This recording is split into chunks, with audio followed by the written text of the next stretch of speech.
Salut, ça c'est une Dreamcast que j'ai reçue à Noël avec Soul Calibur. C'est un copain qui me l'a passé. Et là je vais la démonter comme elle plante un peu trop. J'ai déjà dévissé. On va voir ce que la bête renferme. Pour faciliter le démontage, j'ai retiré ça, l'extension RJ11, la carte modem quoi, l'équivalent du BBA sur GameCube.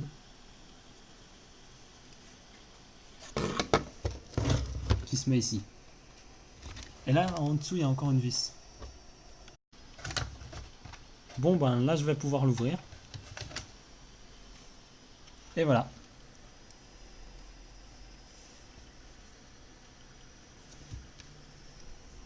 Du condo. Reste à repérer les mauvais. Le bloc optique. Le bloc optique qui est très dur à trouver. Comme sur beaucoup de consoles. Comme la GameCube par exemple.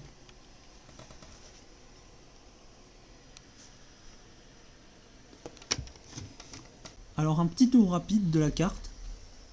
Là on a la LED qui fait signe que la console est allumée ou éteinte. Là on a la pile interne de la console. Ici on a le speaker. Là on a le bouton power. Là on a plein de condos. Et là cette partie là c'est la partie power. Enfin la PSU. Et là bien entendu c'est le bloc optique. Bloc optique qui comme sur beaucoup d'autres consoles est dur à trouver. Allez au travail.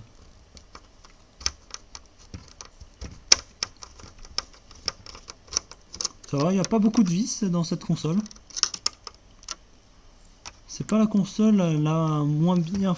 Enfin, c'est pas la console la plus dure que j'ai vue. Ça va. À titre... Enfin... A contrario, la PS2 avait plus de nappes. Là, il n'y en a qu'une seule. Enfin, du moins à ce que je vois. Et surtout, les nappes sur les PS2 étaient vraiment chiantes à enlever. Et à placer aussi. Donc du coup, il fallait bien s'y prendre. Sinon, on pouvait soit plus jouer, soit plus allumer la console. Alors, désloter ça. Débrancher. Voilà, c'est fait. Voilà. J'ai enlevé ça. Hop. Et en dessous, en fait, il n'y a que du plastique. Il y a du plastique et bien entendu la carte mère. Et ça. Bon, plus qu'à démonter tout ça. Bon, sinon, je voulais m'attarder un peu sur le bouton power. Alors le bouton power, en fait, c'est le bouton. Et il y a un long câble qui vient se brancher. Enfin, le câble que je viens juste de débrancher et qui va jusqu'ici. Ça m'éclate ça. Un long câble comme ça. J'aurais pu faire plus court, mais bon. Voilà, j'ai dévissé tout ça, toute la partie métallique. Plus qu'à soulever. Petite nappe débranchée. Nappe qui pourrait s'apparenter à du pata donc. Et il faut faire attention avec ces trucs parce que c'est super fragile. Quelle que soit la console, c'est super fragile. Bon, il faut aussi que je démonte ça. La partie connecteur manette. 1 sur 4. Comme je le dis toujours, si une console merdoie ou plante, mieux vaut essayer de la réparer par soi-même plutôt que soit d'en acheter une autre ou de payer un réparateur une fortune. Après, si on n'est pas sûr, c'est vrai que l'une des deux autres méthodes peut être utile, bien qu'un peu idiote. Voilà, tout est démonté. Je vais utiliser la technique que j'appelle celle du levier. trouver un point d'appui là, comme là par exemple. Là, puis utiliser en diagonale ici. Je sais pas si vous arrivez à voir. En fait, il fallait juste faire ça, puisque le bloc optique est séparé de la carte mère. Moi j'aime bien ces trucs là, ces connecteurs à placer directement, comme dans la GameCube. Je trouve ça bien foutu, ça évite de s'embêter avec des fils. Plus que 3 vis ici, une là, là et ici. Hop, la carte commence à faiblir et je peux l'enlever maintenant.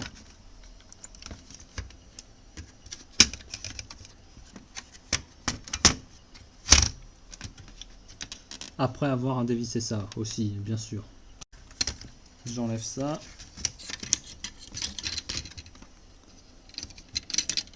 C'est la nappe qui coince. Hop, voilà. Et là, on va faire ce que j'appellerais du dive into. Plonger dans la carte.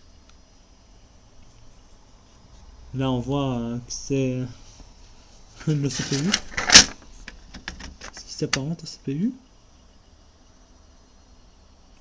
Sega.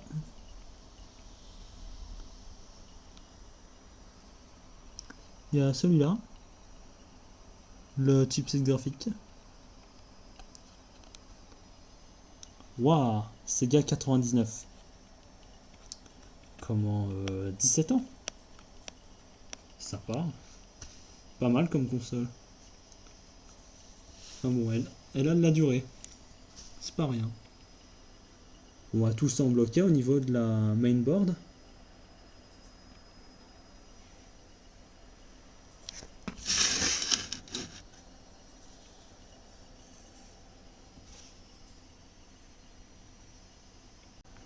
Je voulais aussi montrer quelques trucs.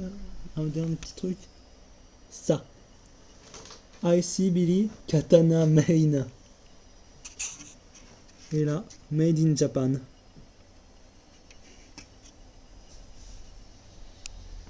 Nom de code Katana. Bon, comme tout semble ok au niveau de la mainboard, bah, j'ai plus qu'à la replacer et à voir ce qui va pas au niveau du bloc optique.